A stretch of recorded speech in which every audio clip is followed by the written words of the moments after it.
जजों की नियुक्ति को पर नियंत्रण को लेकर लगातार जो है न्यायपालिका और कार्यपालिका में खींचतान चल रही है। 140 करोड़ आबादी पर हाईकोर्ट में भी फिलहाल 790 या मोटा मोटी 800 मान लीजिए न्यायाधीश हैं। अब जोड़ लीजिए कि 140 करोड़ में 800 न्यायाधीशों में जो है प्रति व्यक्ति क्या न्यायाधीश हैं। पूरे देश भर के हाई कोर्ट में 1114 स्वीकृत पद हैं। आबादी हमारी 140 करोड़ की हो गई है। आप स्वयं इसमें गुणा भाग करके निर्धारित कर लीजिए कि कितने लोगों पर हाई कोर्ट में एक जज है।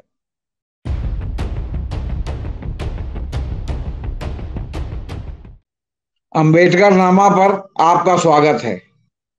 मैं हूं जेपी सिंह।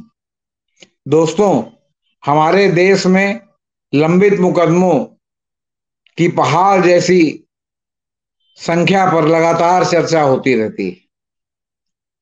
कभी सरकारी स्तर पर इसकी आलोचना होती है, कभी व्यक्तिगत स्तर पर आलोचना होती है, और ये कॉमन मैन के मन में है कि तारीख पे तारीख, तारीख पे तारीख, तारीख पे तारीख, और लगातार किन्हीं न किन्हीं मामलों में जो है वो बहानों से जो है मामले को लगातार लटकाया जाता है। यहां तक कि जिन कानूनों के तहत निर्धारित है कि इतने दिन में डिसाइड हो जाना चाहिए केस, वो उतने दिन में डिसाइड नहीं होता। अब जैसे पॉक्सो एक्ट है तो उसमें है कि 1 साल के अंदर मामला डिसाइड होना चाहिए, लेकिन उसमें भी कई कई साल लग जाते हैं, क्योंकि वकीलों के पैतरे और आरोपियों के बचने की चाहत के अनुसार कभी वो हाई कोर्ट जाते हैं, कभी वो सुप्रीम कोर्ट में अपील करते हैं, कभी वो जो है वो क्या कहते हैं कोई डिमांड अदालत से करते हैं, कभी कोई डिमांड अदालत से करते हैं, फिर कभी अदालत बदलने के लिए, ट्रांसफर करने के लिए जो है मुकदमा दाखिल करते हैं। मतलब किसी न किसी रूप से इनके प्रकार मामले को लगातार टालने की कोशिश की जाती है। अब इसके पीछे क्या कारण है? जो प्रक्रियागत कारण है वो तो अपनी जगह पर है, लेकिन इसके पीछे कुछ और भी कारण है। उसके पीछे कारण है कि जैसे प्रति व्यक्ति जितनी अदालतें, जितने न्यायाधीश अधीनस्थ न्यायपालिका से लेकर सुप्रीम कोर्ट तक होने चाहिए, वो नहीं है। अदालतों का जो लोग हैं भी, उनके लिए इंफ्रास्ट्रक्चर जो है वो कम से कम अधीनस्थ न्यायपालिका में इंफ्रास्ट्रक्चर बहुत कमजोर है। फिर बीच में फास्ट ट्रैक कोर्ट, जैसे उत्तर प्रदेश में तमाम फास्ट ट्रैक कोर्ट बन गई थी, धड़ाधड़ फास्ट ट्रैक जज नियुक्त हुए थे, लेकिन वो बजट खत्म हो जाने के बाद वो फास्ट ट्रैक कोर्ट का सिस्टम खत्म हो गया। अब जिसमें अदालत का आदेश होता है उसको फास्ट ट्रैक किया जाता है। जनरल फास्ट ट्रैक अदालतें अब जो है मतलब दीवानी कचहरियों में जो पहले थी सेशन कोर्ट में, वो नहीं है। तो बजट तो सरकार देती है, आपका जो है सरकार निर्धारित करती है कि प्रति व्यक्ति कितने जज रहेंगे हाई कोर्ट में, वो या हाई कोर्ट या सुप्रीम कोर्ट निर्धारित करता है। तो चूंकि हमेशा बजट की कमी के कारण, इंफ्रास्ट्रक्चर की कमी के कारण ये निर्धारित नहीं होता कि प्रति व्यक्ति पर कितने जज होने चाहिए, चाहे अधीनस्थ न्यायपालिका हो या हाई कोर्ट हो या सुप्रीम कोर्ट। अब संसद चल रहा है, संसद में एक सवाल के जवाब में कानून मंत्री ने फरमाया कि विभिन्न हाई कोर्टों में अब भी 29% पद खाली हैं। केंद्र सरकार इसको भरने के लिए 122 प्रस्तावों पर कार्रवाई कर रही है जो उसके सामने लंबित हैं। ये जानकारी कानून मंत्री अर्जुन राम मेघवाल ने राज्यसभा में दी है। अब उन्होंने तो ये कहा कि न्यायाधीशों की नियुक्ति को कार्यपालिका और न्यायपालिका के बीच एक सतत और सहयोगात्मक प्रक्रिया है, और उच्च न्यायालयों के 1114 स्वीकृत पदों में से 324 पद खाली हैं और सरकार इनमें से 122 को भरने की प्रक्रिया में है। अब हाई कोर्ट, पूरे देश भर के हाई कोर्ट में 1114 स्वीकृत पद हैं। आबादी हमारी 140 करोड़ की हो गई है। आप स्वयं इसमें गुणा भाग करके निर्धारित कर लीजिए कि कितने लोगों पर हाई कोर्ट में एक जज है।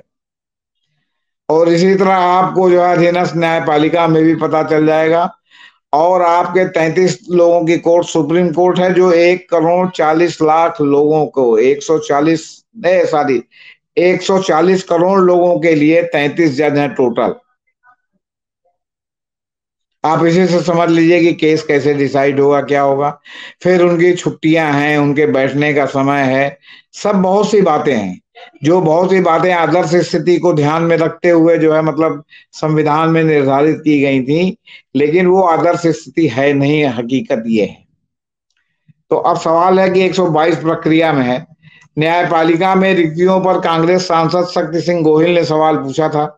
इसका उत्तर देते हुए मेघवाल ने कहा कि सुप्रीम कोर्ट 34 की अपनी पूर्ण स्वीकृत शक्ति के साथ कार्य कर रहा है, मतलब 33 जज प्लस एक चीफ जस्टिस 34 जज हैं।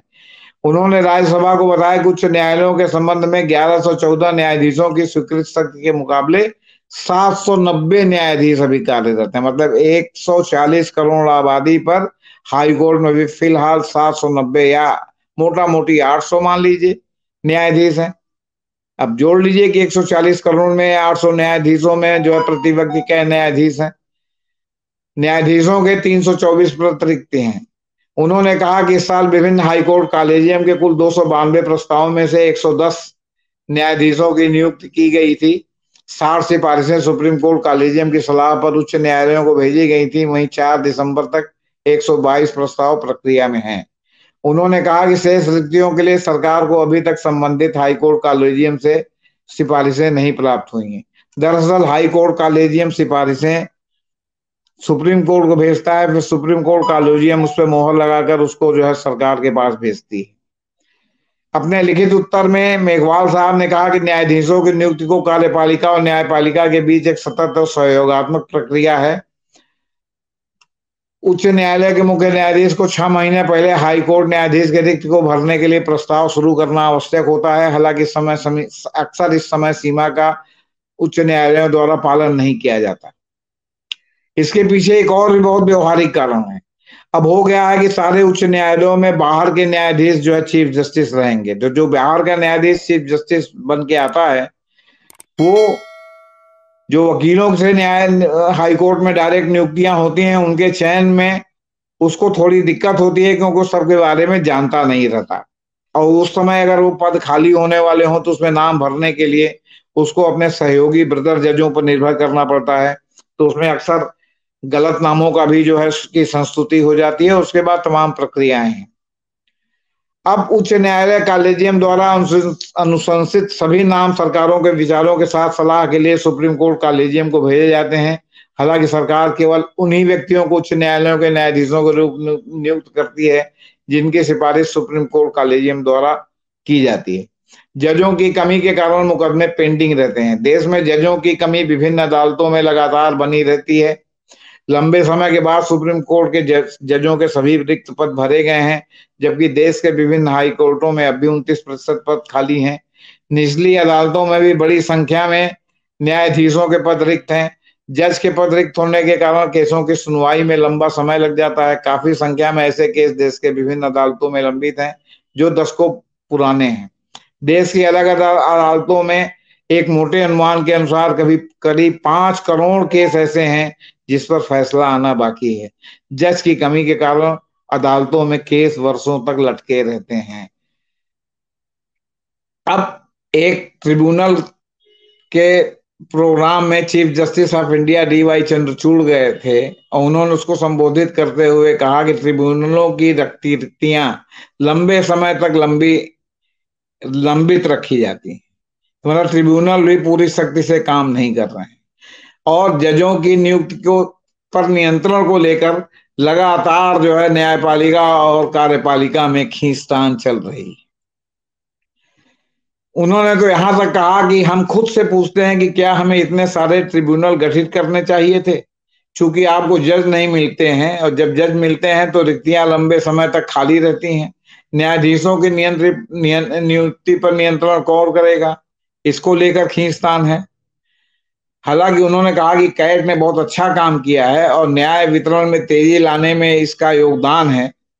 ये इसकी अनूठी उपलब्धि है, लेकिन अगर ट्रिब्यूनल में पद खाली रहेंगे तो कैसे नियुक्तियां होंगी। अच्छा, अब सवाल इस बात का है कि न्यायपालिका में ढांचागत कमियां भी हैं, और इसका जो है वो क्या कहते हैं, न्यायपालिका की स्थिति शीर्षक वाली रिपोर्ट में इसका विस्तार से जिक्र किया गया है। सीजीआई ने कहा, रिपोर्ट में पाया गया कि जिला न्यायपालिका के 25,081 न्यायाधीशों की स्वीकृत संख्या के लिए 4250 कोर्ट चैम्बर और 6021 आवासीय इकाइयों की कमी है। कुल कोर्ट में से 42.9% का निर्माण 3 वर्ष से अधिक समय से किया जा रहा है। इसके विपरीत कैट भवन अधिक समावेशी, सुलभ और न्यायपूर्ण संस्थानों की दिशा में निरंतर प्रयासों का प्रतिनिधित्व करता है। तो उन्होंने कहा कि कुछ दिनों पहले उन्होंने जस्टिस ओक के साथ कोल्हापुर का दौरा किया था, तो उन्होंने पाया कि जिला अदालत में महिला जजों के लिए शौचालय नहीं थे। कानूनी पेशों की चुनौतियों और बदलती संरचना का समाधान करने के लिए बुनियादी ढांचे को वास्तुशिल्प रूप से समावेशी होना चाहिए। अब सवाल है कि चीफ जस्टिस ऑफ इंडिया कह रहे हैं 142 में, अनुच्छेद 142 में सुप्रीम कोर्ट के असीम अधिकार, इस असीम अधिकार का प्रयोग सुप्रीम कोर्ट ऑफ इंडिया जो है वो अधीनस्थ न्यायपालिका क्या इंफ्रास्ट्रक्चर बनाने, विश्व मानक के अनुसार आबादी के घनत्व के अनुसार जजों की संख्या बढ़ाने के लिए क्यों नहीं दिशा निर्देश जारी करती? क्यों जो है वो सरकार के हाँ में हाँ इस मामले में जो है क्या कहते हैं खाली बस एक अरण्य रोदन करती है और ये नहीं करती कि उस पर कोई कंक्रीट स्टेप लिया जाए। सवाल इस बात का है कि आखिर सुप्रीम कोर्ट ऑफ इंडिया के जो संविधान के कस्टोडियन है चीफ जस्टिस ऑफ इंडिया और जजेस, वो क्यों नहीं इसके लिए जो है क्या कहते हैं अनुच्छेद 142 का प्रयोग करते? माने 3 तलाक के लिए आप अनुच्छेद 142 का प्रयोग करेंगे और जुडिशरी के इंफ्रास्ट्रक्चर के लिए आप इसका प्रयोग नहीं करेंगे, तो इसका क्या मतलब है?